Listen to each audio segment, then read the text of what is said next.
Mesdames, Messieurs, chers tous, je suis très heureux d'être présent devant vous aujourd'hui pour célébrer l'anniversaire de notre bien commun, la sécurité sociale. Il y a 76 ans, l'ordonnance du 4 octobre instituait la sécurité sociale, sur fond déjà de traumatisme et de reconstruction économique. Depuis, la solidarité nationale, l'universalité, la justice sociale guident le système français et font de la sécurité sociale une valeur commune et un pilier de notre pacte républicain. À chaque étape de cette épreuve majeure de la pandémie, la sécurité sociale a démontré sa force, sa solidité.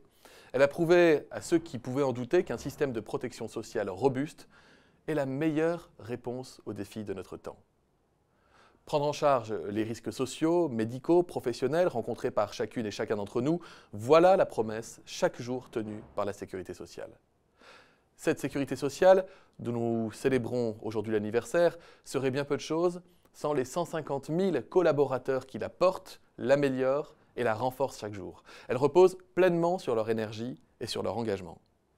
Et je tiens ici à vous remercier, toutes et tous, parce que les agents des caisses ont été pleinement mobilisés dans des conditions difficiles, même dans des conditions pénibles.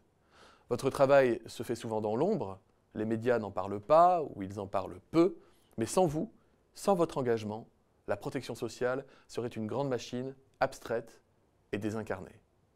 Je veux dire aux agents de l'assurance maladie, des allocations familiales, de l'assurance retraite, de l'URSSAF, de la CNSA, de la MSA et de tous les régimes spéciaux qu'ils sont les acteurs indispensables d'une protection sociale dont nous sommes fiers et à laquelle les Français, nous le savons, sont très attachés. Si la tempête n'est pas terminée, l'espoir de naviguer bientôt sur une mer plus calme est aujourd'hui permis.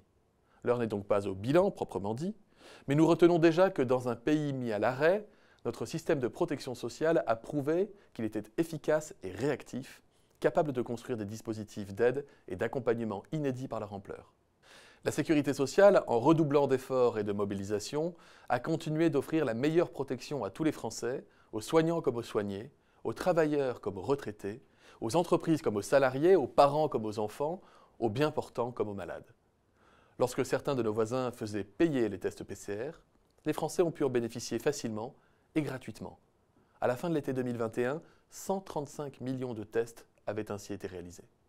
Ensuite, nous avons soulagé le quotidien des familles particulièrement touchées par la crise en versant des aides exceptionnelles et en prolongeant automatiquement de nombreux droits. Au total, 3,5 milliards d'euros d'aides directes ont été versés à plus de 8 millions de Français, sans tenir compte de la distribution de masques et de matériel scolaire. De la même manière, nous avons soutenu les modes d'accueil du jeune enfant grâce au versement d'aides exceptionnelles aux crèches et aux maisons d'assistants maternels en difficulté. Je pourrais également parler du dispositif d'indemnisation journalière à destination des salariés et des non-salariés qui n'ont pas pu exercer leur métier pendant cette période, ou encore du report exceptionnel de cotisations, autant de mesures qui prouvent que cette institution, bien loin des caricatures, a su s'adapter à l'impensable. Plus encore, la sécurité sociale s'est montrée innovante pour endiguer l'épidémie.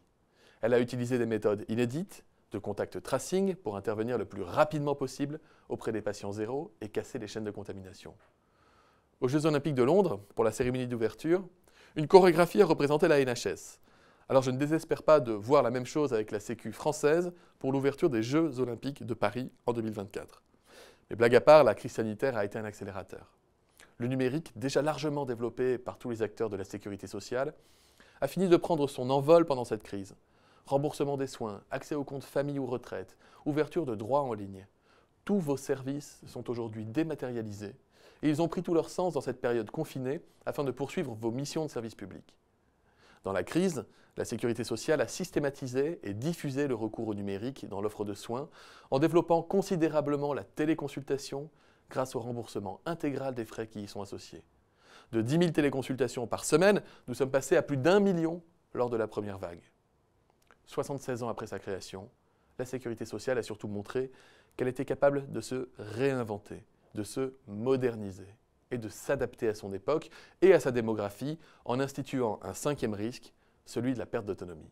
J'étais très fier de porter la création de cette nouvelle branche, pas pour le simple plaisir d'agrandir le champ d'action de la Sécu, mais parce que dans toutes les familles de France et de Navarre, la perte d'autonomie est un sujet de préoccupation, d'inquiétude et même d'angoisse. Notre société vieillit. Il faut accompagner cette révolution démographique. À ce propos, le renforcement de la prévention des accidents du travail et des maladies professionnelles constitue, nous le savons, un enjeu très fort pour les professionnels du grand âge et de l'autonomie, ce secteur étant marqué par une sinistralité 3 fois supérieure à la moyenne, tous secteurs d'activité confondus. La crise sanitaire pose également la question du futur rôle de la sécurité sociale, parce qu'après une épreuve comme celle-là, il n'est pas inutile de regarder l'avenir et surtout de le préparer. Je vous rassure, c'est déjà le cas. Je pense ici aux enjeux du digital, à l'accélération du virage numérique. Je pense aussi au fameux aller vers pour un service public qui n'oublie personne et qui se montre allant dans l'identification des besoins des plus fragiles. Parce que oui, le numérique est un enjeu majeur pour favoriser l'accès aux droits et aux services. Mais s'il fonctionne également à la sécurité sociale grâce à la présence dans les territoires de ces 300 organismes, à l'accueil physique ou téléphonique qui se poursuit, pour continuer à accompagner chacun et notamment les plus fragiles. À court terme aussi, la sécurité sociale doit mener une réflexion sur la soutenabilité de sa dette. La crise que nous traversons est d'une ampleur inédite, avec un impact majeur sur les finances publiques en général et sur les finances sociales en particulier.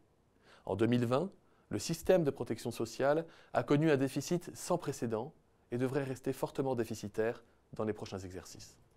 Selon les estimations, les administrations de sécurité sociale pourraient enregistrer un déficit record de 72 milliards d'euros, c'est-à-dire quand même 3,3% du PIB, alors qu'elles étaient presque revenues à l'équilibre en 2019. Ce déficit, il est dû à l'effet ciseau d'une contraction des recettes en raison de l'arrêt de l'activité économique, associé à une augmentation des dépenses. Les deux acteurs les plus durement touchés sont l'assurance maladie et l'assurance chômage.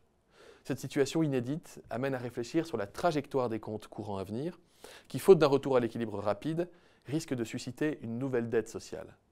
À plus long terme, la sécurité sociale a vocation à se transformer et à connaître deux grandes transformations. D'une part, une diversification et une modernisation de ses missions pour simplifier la vie des assurés et des agents. D'autre part, la crise nous a amenés à repenser l'assurance maladie obligatoire et interroge l'articulation la plus efficiente avec les complémentaires santé au bénéfice des assurés.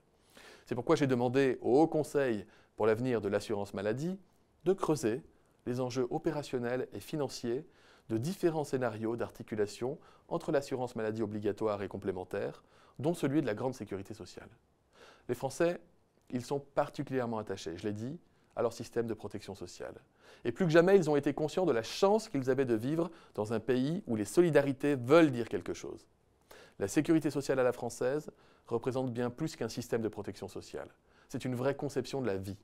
En France, lorsqu'un patient entre dans un hôpital public, nous lui demandons ce qu'il a et pas combien il a. Comme ministre des Solidarités et de la Santé, comme médecin, mais surtout comme citoyen, je suis très heureux de célébrer notre sécurité sociale aujourd'hui et de me tenir devant vous qui travaillez chaque jour à sa prospérité et à sa pérennité. Alors vive la sécurité sociale, vive la République et vive la France.